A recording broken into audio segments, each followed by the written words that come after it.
Salut, c'est Jack. T'as remarqué comment on peut se mettre la pression avant de passer un casting? La peur de l'échec est très forte. Et je parle même pas de la peur d'être jugé. Mais qu'est-ce qui compte vraiment? Est-ce qu'il y a quelque chose qu'on peut faire pour améliorer ses chances? C'est ce qu'on va voir tout de suite.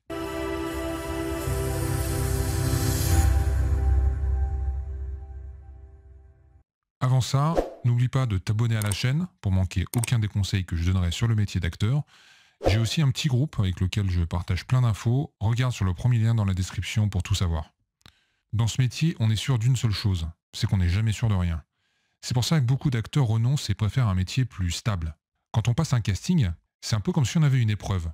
Tu prépares bien tout comme il faut, tu apprends ton texte, tu répètes, tu te demandes comment tu vas t'habiller, tu re-répètes, tu te demandes comment dire telle phrase, tu re-répètes, etc.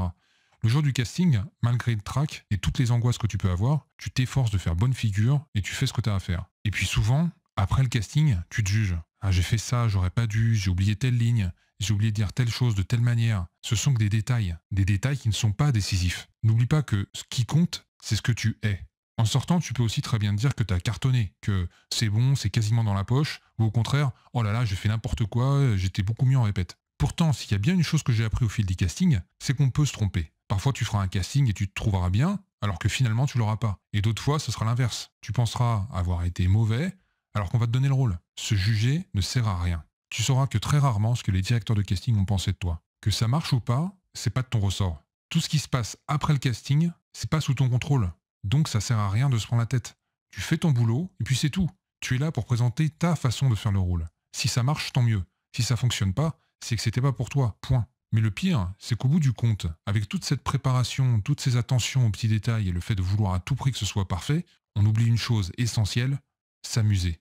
On oublie de s'amuser et on se met en pilote automatique. On oublie qu'on a commencé ce métier car c'était une passion. Dès que tu sens que tu es en pilote automatique et que tu fais les choses sans conviction, c'est qu'il y a un souci. Prends du recul et demande-toi pourquoi ça t'amuse pas.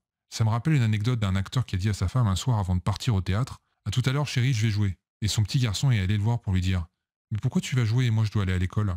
Avant d'aller à un casting, ne prends pas ça comme un entretien d'embauche, mais comme une véritable mini-performance, comme un moyen de t'amuser et de montrer ton travail.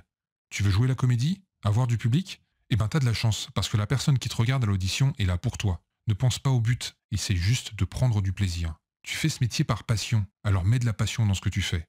Amuse-toi. Quand tu aimes quelque chose, et si tu prends du plaisir à le faire, tu verras que tout deviendra plus facile et tu auras plus de résultats. Voilà, c'est la fin de cette vidéo. N'oublie pas de t'abonner à la chaîne et à mettre un like si ça t'a plu. Comme ça, moi, ça me permet de voir que tu voudrais que j'en fasse encore d'autres. Et si jamais tu veux en savoir encore plus sur le métier, clique sur le lien dans la description et laisse-toi guider. À bientôt.